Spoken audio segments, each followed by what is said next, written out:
Hindi na ngayon lalaki oh.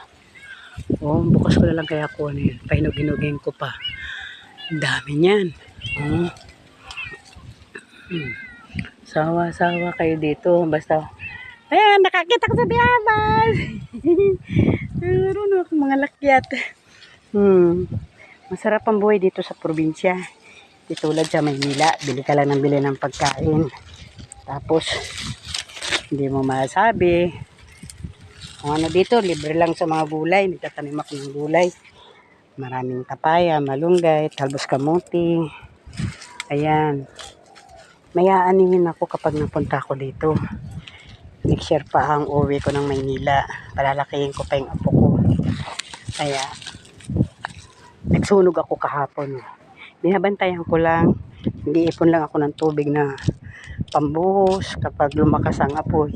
Kasi delikado. Ayan, mga pambuhos ko kapag malakas apoy. Ngayon kasi nakakapag-video ako kasi nandito yung manugang ko. Pasok. Holiday yata ngayon. Ramadan.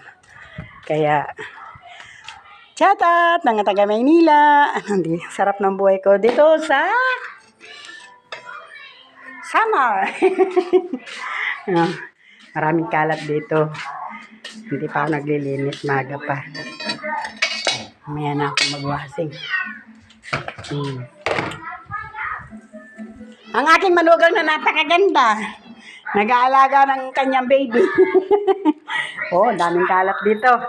Mamaya pa magligpit. Tambay-tambay muna, maga pa.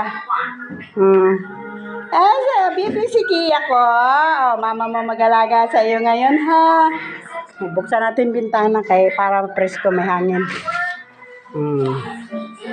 Yan ang buhay-buhay natin. Ito ang bahay ng anak ko sa Sama. Isa yan.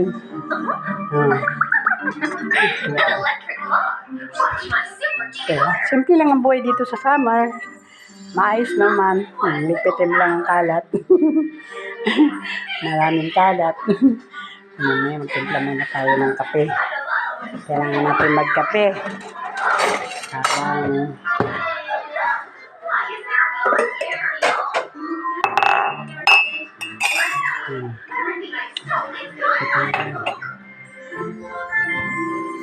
Ang tulo. Magsabon tayo. Pero bakterya, dagdag na yung bakterya sa katawan natin. Huwag na tayo magpakalinis ng katawan. Ay, nako. Ang buhay. Ayos, ma.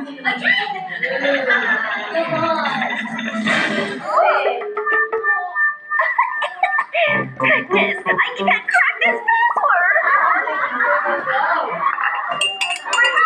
Open the door. Unlock formation. The password is... Mamaya na lang ulit. Kain muna tayo, breakfast. Bye-bye! Shout out sa inyong lahat dyan.